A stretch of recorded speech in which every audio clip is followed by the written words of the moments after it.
Hi friends, welcome to TNPSC வெற்றியை நோக்கி. 2025 வந்தாச்சு. குரூப் 2 குரூப் 4 எக்ஸாம்ஸ் நோட்டிஃபிகேஷனுக்காக எல்லோரும் வெயிட் பண்ணிகிட்ருக்காங்க. ஹார்ட் ஒர்க் பண்ணுங்கள், வெற்றி கண்டிப்பாக கிடைக்கும். இந்த வீடியோவில் தமிழில் மரபு சொற்கள், விலங்குகளின் இளமை பெயர்கள், தாவர உறுப்பு பெயர்கள், பிற மொழி சொற்களுக்கான தமிழ் சொற்கள், வினை மரபு, ஒளிமரபு ஆகியவற்றை பற்றி நாம் தெளிவாக பார்க்கலாம். வாங்க நாம் வீடியோக்குள்ளே போகலாம். This video is sponsored by BuyMode shopping app. BuyMode e-shopping application is one of the online shopping app now available on Play Store and App Store. BuyMode e-shopping. Click below link and install application. https BuyMode shop links. So இந்த லிங்கை use பண்ணி நீங்கள் இந்த அப்ளிகேஷனை download பண்ணி இதில் நீங்கள் shopping பண்ணலாம். விலங்குகளின் இளமை பெயர்கள்: அணிற்பிள்ளை, கீரிப்பிள்ளை, சிங்கக்குருளை, புலிப்பரல், யானைக்கன்று, மான்கன்று, எருமைக்கன்று, குதிரைக்குட்டி, நாய்க்குட்டி, பூனைக்குட்டி, ஆட்டுக்குட்டி, குரங்குக்குட்டி, கழுதைக்குட்டி, பன்றிக்குட்டி, எலிக்குட்டி. விலங்குகளின் வாழிடங்கள்: ஆட்டுப்பட்டி, குதிரைக்குட்டில், கோழிப்பண்ணை, மாட்டுத்துருவம், யானைக்கூடம், வாத்துப்பண்ணை. விலங்கு பறவை இனங்களின் ஒளிமரபு: ஆந்தை அலரும், கழுதை கத்தும், காக்கை கரையும், கிளி கொஞ்சும் பேசும், குதிரை கணைக்கும், குயில் கூவும், கோழி கொக்கரிக்கும், சிங்கம் முழங்கும், நரி ஊளிரும், புலி உருமும், மயில் அகவும், யானை பிளிரும். தாவர உறுப்பு பெயர்கள்: ஈச்ச ஓலை, சோளத்தட்டை, மாவிலை, வேப்பந்தழை, தாழை மடல், தென்னையோலை, மூங்கில் இலை, கமுகங்கூந்தல், பனையோலை, பலா இலை, வாழை இலை, நெற்றாள். காய்களின் இளநிலை: அவரை பிஞ்சு, தென்னங்குரும்பை, மாவடு, வாழைக்கச்சல், முருங்கை பிஞ்சு, வெள்ளரி பிஞ்சு.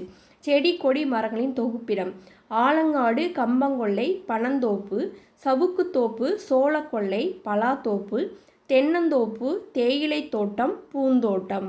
உப்பு: ஆட்டுமந்தை, திராட்சை குலை, மாட்டுமந்தை, கற்குவியல், வேலங்காடு, யானை கூட்டம், சாவிக்கொத்து, பசுநிறை, வைக்கோற்போர்.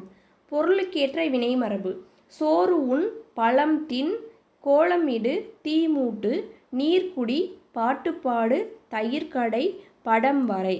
பால் பருகு, கவிதை இயற்று, விளக்கை ஏற்று, கூரை வேய். அடுத்து நம்ம பார்க்க போகிறது மரபு சொற்கள். பறவைகள், விலங்குகள் முதலான உயிரினங்களின் ஒலிகளையும் ஒலிக்கும் முறைகளையும் இவ்வாறு கூற வேண்டுமென முன்னோர் கூறிய மரபினை தொன்று தொட்டு பின்பற்றி வருகின்றனர். இதுக்கு பேர் மரபு தொடர். என்னென்னு பார்த்தோம்னா, ஆடு கத்தும், எருது எக்காலமிடும், குதிரை கணைக்கும், குரங்கு அளப்பும், சிங்கம் முழங்கும், நரி ஊளையிடும், புலி உருமும், பூனை சீரும், யானை பிளிரும், ஆந்தை அலரும், காகம் கரையும், கிளி பேசும், குயில் கூவும், கூகை குளரும், கோழி கொக்கரிக்கும், சேவல் கூவும், புறா குணுகும், மயில் அகவும்.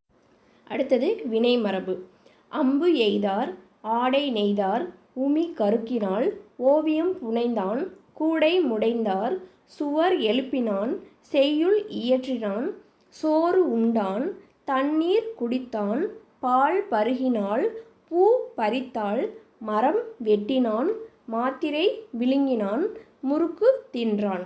சொற்களை நீக்கி எழுதுதல்: அங்கத்தினர், உறுப்பினர், அதிகாரி, அலுவலர், அதிபர், தலைவர், அந்நியர், அயலார், அபிஷேகம், நீராட்டு, அபூர்வம், புதுமை, அலங்காரம், ஒப்பனை, அனுமதி, இசைவு, ஆபத்து, இடர், ஆராதனை, வழிபாடு, ஆசீர்வாதம், வாழ்த்து, லஞ்சம், கையூட்டு, லாபம், வருவாய், உத்தரவு, ஆணை, உத்தியோகம், பணி, உபயோகம், பயன், கிராமம், சிற்றூர், குமாரன் மகன், சாவி, திறவுகோல், நஷ்டம், இழப்பு, நாஸ்டா, சிற்றுண்டி, பாக்கி, நிலுவை, கஜானா, கருவூலம், விஞ்ஞானம், அறிவியல், ஜனங்கள், மக்கள், நிபுணர், வல்லுநர், ஹாஸ்பிட்டல், மருத்துவமனை, டீ ஸ்டால், தேநீர் கடை, பஸ் ஸ்டாண்டு, பேருந்து நிலையம், போஸ்ட் ஆஃபீஸ், அஞ்சலகம்.